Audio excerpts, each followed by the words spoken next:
She says something. You hear one thing, but what she really means is a different language entirely.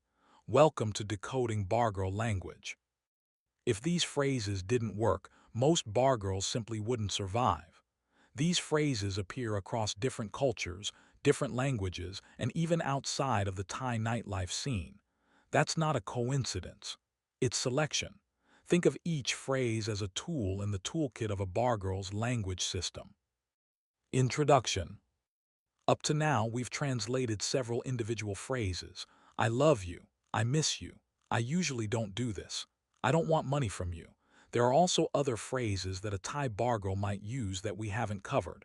Up to you. You don't trust me. Most of these are defensive in nature and reflect a bargirl's need for ambiguity within the relationship. This episode zooms out, because the real question isn't what these phrases mean. It's why the same language keeps reappearing, even when no one is coordinating it. Language isn't random. Language doesn't emerge randomly. It evolves to solve problems. In this environment, the problems are simple but many.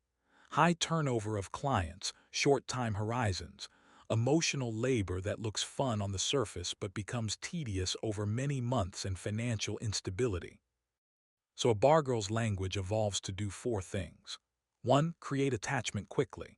If she can make you feel something, even if it's not love, then you're much more likely to return. This is a form of asset management for a bargirl. 2. Preserve flexibility. She needs language that creates emotional fog. 3. Avoid explicit promises. Again, the languages she uses must give reassurance but also not lock her into anything she might not want. 4. Maintain moral plausibility. This is similar to number 2, except this is more moral fog. This is more to prevent cognitive dissonance than anything. It's how a bargirl rationalizes what she does. Men think bargirls are handed a secret playbook when they start working in Pattaya or Phuket. Wrong. Phrases that fail at these four things disappear. These phrases spread because they are successful, not because they're taught, but because they work. This is selection, not strategy. Here, what most men misunderstand. There is no secret handbook. It is only women who have learned the lessons earned through experience and patterns over time.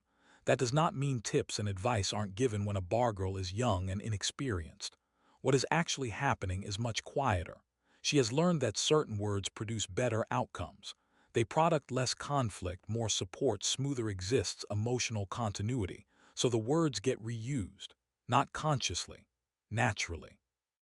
It's more behavioral selection than manipulation. Why men fall for it repeatedly.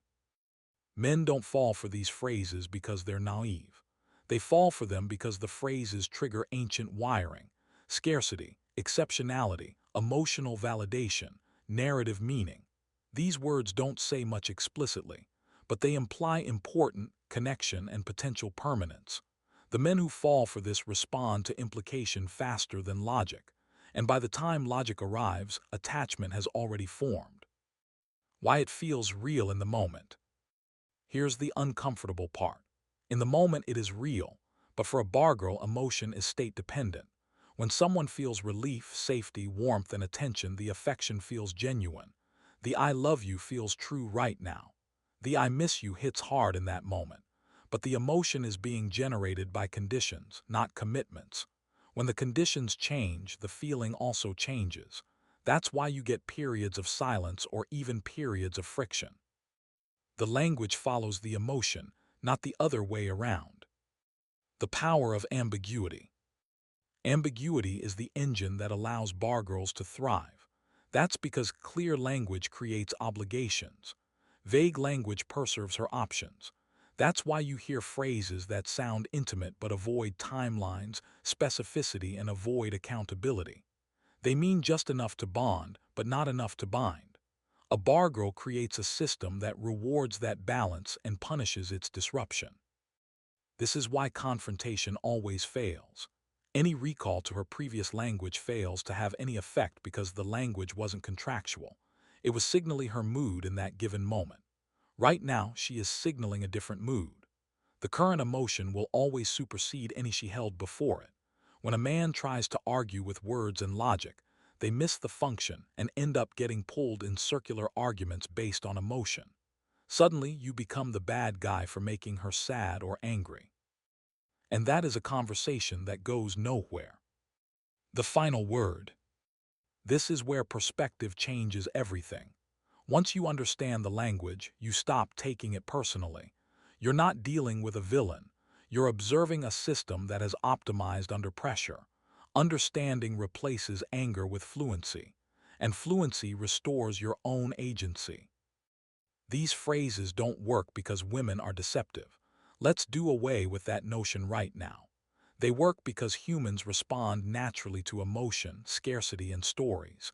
It is in our biology. When the environment changes, the language will change with it. Once you learn the dialect, the words lose their power. You begin to start being able to truly respond rather than simply react.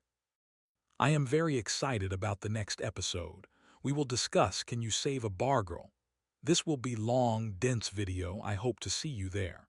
As always, if you enjoyed this video, give a thumbs up. If you want to watch more content like this, subscribe for more.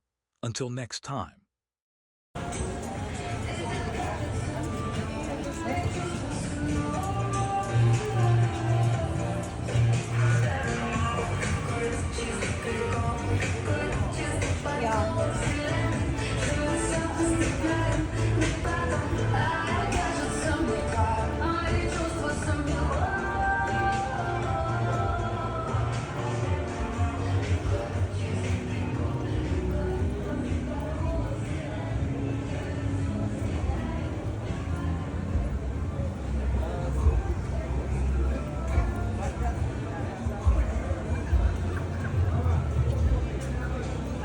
Kamu dah kan 1 year 14 and back to year 1.